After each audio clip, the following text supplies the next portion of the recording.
Hey, Liam from Levity Books. So, apologies for my channel getting a bit flooded with gaming videos. I really want to get through Disco Elysium. It's a really powerful gaming narrative. But once I've gone through that, I'm going straight back to my book reviews. And as I said in my schedule, I'm starting the month with an ARC wrap-up. I read 4 ARC's advanced reader copies in March, and I'm just going to review them now. So these are books that are coming out soon. So I read all 4 of these books on my Kindle, the first of which I'm going to talk about as the most important, the best ARC I read last month, is called Vita and Virginia, Love Letters. So this is the first compilation of the correspondence between Vita Sackville-West, I hope I'm saying that right, not Vita, one of the two, and Virginia Woolf. So these are 2 writers. Virginia Woolf is far more known than Vita Sackville-West, and this correspondence is really, I think it's really important to understanding Virginia Woolf, to understanding her motivation for writing, her reputation as a writer during her time, and it describes a lot of her life also, which you can see clearly feeds into the way that she writes, her stream of consciousness. You can see in her letters and her diaries and the way that she thinks about Vita. So I think it's really important. It's like a sapphic romance. It's 2 women corresponding. They're both married women corresponding in a way which seems romantic and kind of was romantic. And it's really...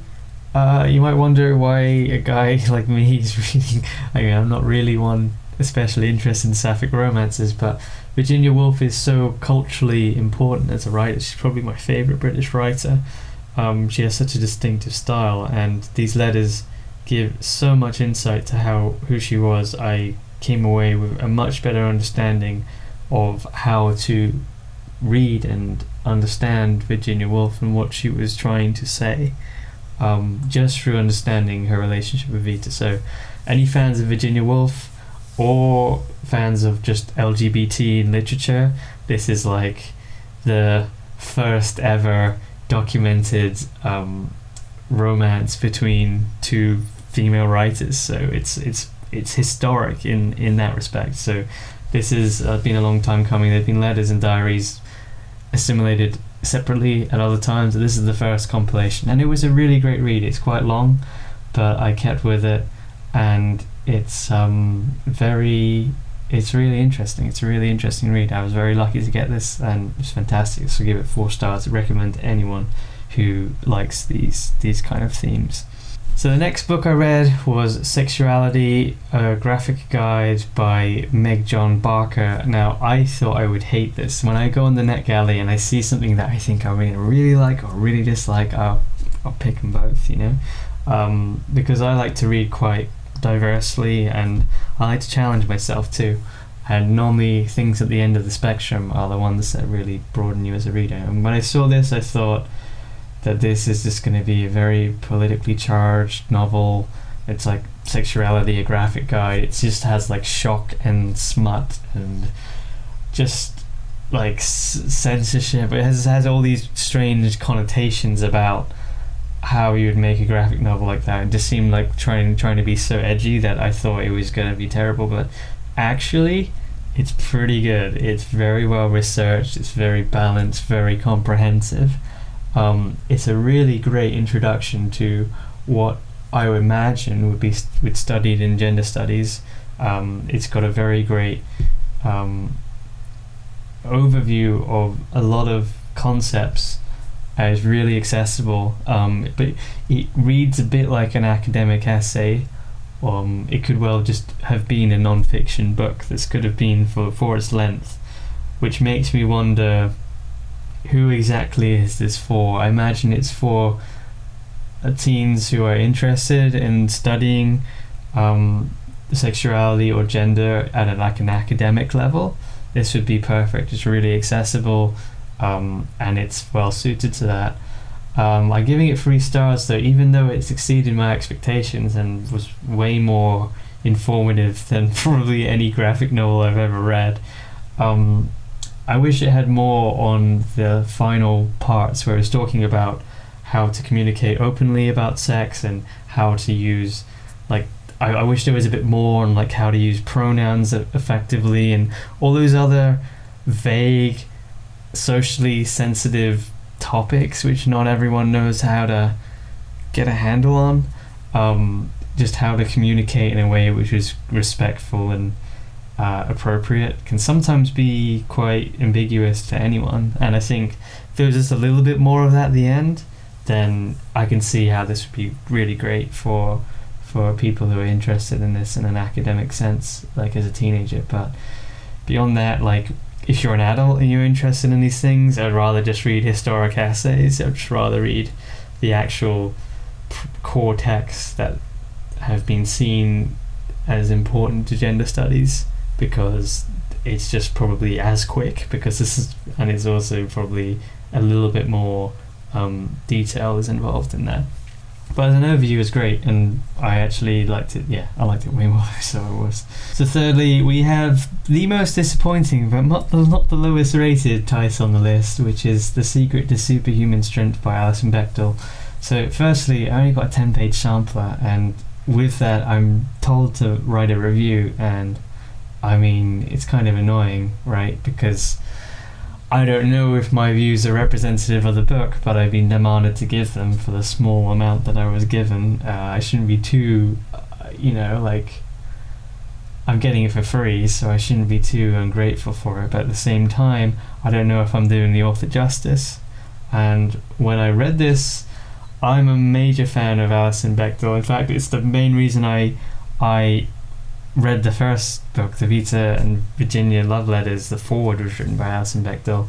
I read Fun Home, I read Are You My Mother. They're both 4-star comics in my opinion, respectively. They were really good, really, really good. The thing is, it seems like the only thing Alison Bechdel can do is graphic memoir. She's done 2 of them already, so this just feels like the B-sides from her life, like the scenes that she already remembered but just didn't know how to put into her main narratives, which were the first 2 graphic novels. And a graphic novel about like exercising, or just like trying to kind of body positivity kind of stuff, like I can't read like a whole memoir about that. I just personally don't find it that interesting. So I think Alison Bechdel's kind of outdone what she can do. She needs to like try fiction. I think she can be a great writer. Like clearly from the earlier works, Alison Bechdel can make great stories, so I don't know why we don't get fiction from them. But it'd probably be okay as a graphic novel, but honestly I'd give it a 2-star. I'd give it a miss. If you've read Alison Bechdel before, then you might like it, but if you never read Alison Bechdel, this might actually be good for you, because you haven't seen the wonders of her ability to tell her past through graphic novel medium, so that will be new to you and you'll like it. If you read more before, stay away, because it's a step down. And last and probably least, we have Touch is Strange by Stephen Haynes. I'm giving this a 1-star. As an art reviewer, people normally only give 4 and 5-star reviews to keep getting free books, but I don't care. I'm doing this just to actually say what I think about the book, and I'm holding them to the standards of other stuff that I read for free as well from libraries.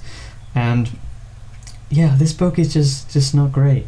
Unfortunately, first thing, Sophie Standing, the illustrator, is amazing. You look at the cover, this book looks really appealing. Like the drawings are really well coloured and they're really nice. The problem is the text, and that's what you buy it for. And it's a short 20-30 page book about the science of touch, which is somehow trying to make us rediscover touch in a time of the pandemic when it's like everyone's kind of staying away from each other. But it tries to do it by telling you these cold science facts, and as a neuroscientist I didn't know what I was getting into, but then when I read this I was just seeing that some of the science isn't not only not pertinent to what they're trying to do, some of it's probably not that accurate. Like it's some of the theories I was thinking, well, it's kind of, that's not completely known, and that perspective is also kind of odd. It's not really it just didn't seem to work with the message. There was this disconnect between the images, the message, the direction of the text, and at the very end they have these little touch exercises you can do with someone, which essentially are like put your hands in someone else's hands and stare at them. And I was just kind of thinking, like, this needs a bit more nuance, and also everyone is self-isolating at the moment, and it's kind of, it was just put in as like this really strange afterthought. Like, it just didn't make sense. It just felt like a really strange change of direction on the last page. And it was just, yeah, I think this is a mess. Like, it's just, maybe it was a good idea, but the execution is just choppy. So I also just don't know who you would buy this for. Like, who would you really recommend read a small, like, science graphic novel about touch, which doesn't really portray science, that it just didn't seem to actually make touch seem more appealing. I feel like they failed to communicate that. They might have tried to, but they just failed to. So yeah, I really didn't like this. I felt like there's something that's not quite right with this. But there's a whole series of these comics, and I think the other ones have done better. So, and the GoodReads ratings do back me up that this might not be an amazing book, but other people did prefer it than I did. You know, not everyone's giving it 1 star, more like 2 or 3 star. But anyways, yeah, I don't think this is good. I think you should stay well away from this. Okay, so that's it. It's been short and sweet, but yep, 4 arcs I read last month. I don't know how much I'm going to read with the recognitions, but hopefully I can, because the titles I've got this month are, I think they're better than what I read last month. They're all really interesting reads. So till next time, see ya.